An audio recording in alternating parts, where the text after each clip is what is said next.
All right. Good morning, everyone, and thank you so much for joining us today. Today's share should be L'Ilu Nishmas, our dear friend Menachem Ben Yisrael Yaakov, as well as my dear and beautiful aunt Rivka Bas Gavriel Tzvi, the Refuah Shalema, our friend Meshulam Ben Sarachel, as well as Miriam Basara, the Refuah Shalema. Okay, guys, today we are finishing up Perek Vav.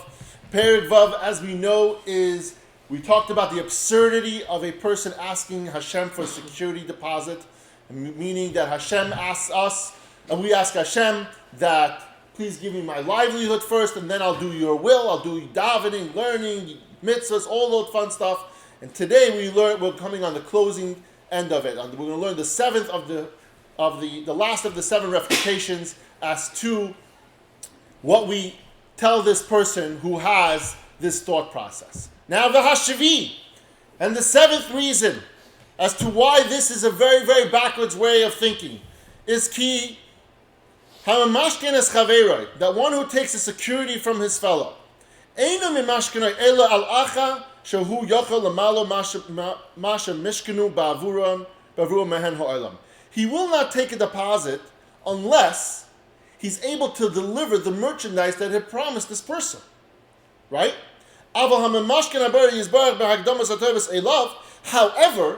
someone who asks for security deposit from Hashem, he's requesting security for something in advance, does not have the ability on his own to repay these benefits through his service. What this means is, we learned in Perek Vav, when we spoke about the different categories into which we apply Bitachon, we talked about by fulfilling personal mitzvahs. And what did we talk about over there by fulfilling personal mitzvahs?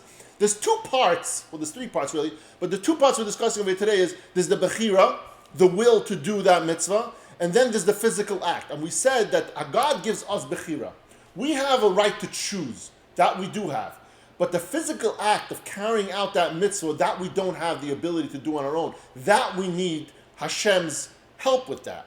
And so what he's saying over here is that however someone who requests a security deposit from Hashem, he can't fulfill that mitzvah because he's telling Hashem, I'm going to do your mitzvahs after you give me security deposit. He can't do it. He can't do it on his own. He's not assured of being able to do the mitzvahs that he might repay first for his previous debts, let alone the new debts he's going to incur. What he's saying over here is that you're promising Hashem something that you don't have the goods for. The storekeeper won't ask you for deposit on something that the storekeeper doesn't have the goods. You come into my store and I say, okay, give me a deposit. Now, the only way I'm going to sell you this product is if you, the customer, is going to help me find this product. That's what you're telling me. And so he says,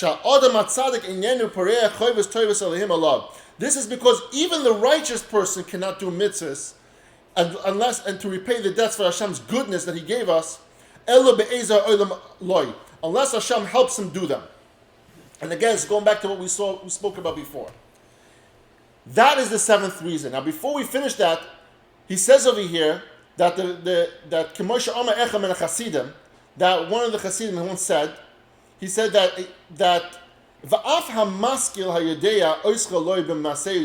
even an intelligent person who recognizes you and serves you, Hashem, cannot take pride in his deeds. Again, going on the concept that it's not that person's being that he's there because he needs Hashem's help, right? He can't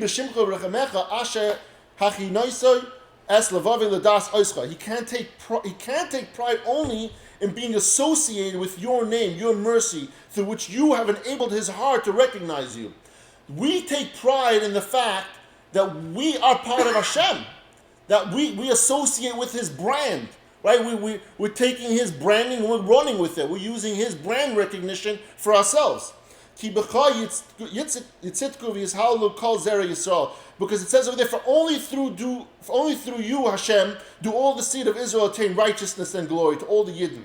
Lamer, it says unto him, Lamer belikim, Hilalnu kol hayoyim v'shimcha lo'olam noidasela. We glory in Hashem all day, and we thank your name forever. A righteous person knows that whatever he achieves in his life is a credit to Hashem. because Hashem enabled him to achieve all these different things in his life. And that's why it doesn't make sense for us as people to ask for security deposit from Hashem when the only way we're going to fulfill that obligation is only with his help.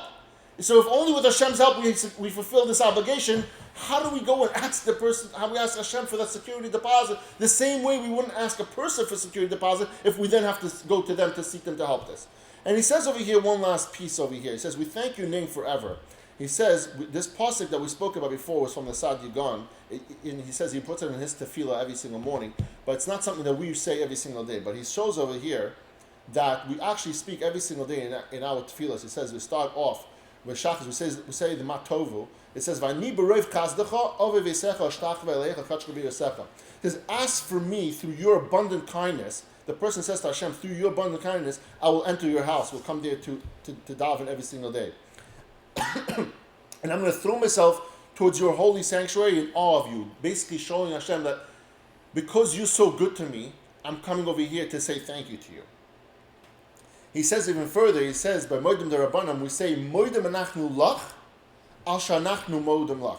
We thank you for being able to thank you. That's what we go and daven for every single day. We go there every single day. We start with Matovu, we say Modim, and in the Leinu we also talk about those concepts of thanking Hashem for His kindness. What he's trying to say over here is, God doesn't owe us anything. We owe everything to Hashem. And we daven every single day. That what are we coming there to say? We're not coming there to daven to ask necessarily Hashem for stuff. Yes, we're allowed to ask stuff. Yes, we should ask Hashem for stuff. We're also supposed to be a good yid and do His will. But we're saying, well, when we do go to daven every single day, we're saying over there, Modam anachnu lach, al shanachnu modam lach. I'm thanking you for the ability that you gave me to thank you. That you gave me the ability to go out and do those mitzvahs, to be able to do your will because you're so good to me. That's what we're thanking you for. And so understanding this, is we understand now why it's so backwards that a person who lacks bitachon, he thinks of it in the opposite way and he asks Hashem for deposit. There's absolutely no reason that we could ask Hashem for deposit. We need to dedicate ourselves more towards Hashem. It's a tough thing that we need to get ourselves to do, but it's something that we must do. And just to recap, in the summary, this parak, we have 7 different reasons. The first of the reasons that we gave, the refutations for this kind of concept of asking Hashem for a security deposit is, even a servant, we said, who demands a security deposit from Hashem, from his employer for his sustenance, is a disgraceful thing to ask for a deposit. And avada by Hashem, you can't ask that. The second reason was, it is understandable to feel entitled to or unknown amount of security before beginning to serve Hashem. And with this approach, one will forever wait to serve Him, since no amount will ever be enough. We spoke about there that he said to Hashem, when I have enough money, that's when I'm going to start doing your will. Well, what amount is that? What's that amount? And we spoke about that when a person comes into a store, we know the amount. If a person wants to buy a $1,000 item, there you have a concept, you have a line over there.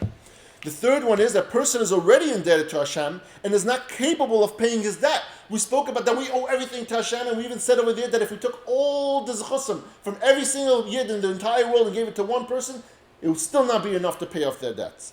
And therefore, asking Hashem for more debt before you start even paying the old debts is wrong. The fourth reason is soliciting a security deposit is disgraceful because it indicates a concern that Hashem may not be able to provide when the needs arise. You're basically telling Hashem, I don't trust you. I don't think you're capable of. So first give me the security deposit and then I'll go do your will. And so it's a disrespectful thing to do something like that. By the way, reminder, the person we're talking about over there with this concept is a person that believes in Hashem. He fears Hashem. He just lacks the ability to have full bitachon, and therefore he wants a security deposit. If we're not talking about someone over here from Russia, someone over here who's denying Hashem. He's a person that does love Hashem. He's just having a struggle with himself. The fifth one is it is pointless to solicit a security deposit of future funds for funds that might not even remain in one's possession. We spoke about there, you're asking Hashem for something that you might never even need. Clearly, there are people that die every single day, they leave over Yerusha. Clearly, there was money that they haven't needed. So what are you asking Hashem? What is that dollar amount that's similar to the one that we spoke about earlier? That how much are you asking of me?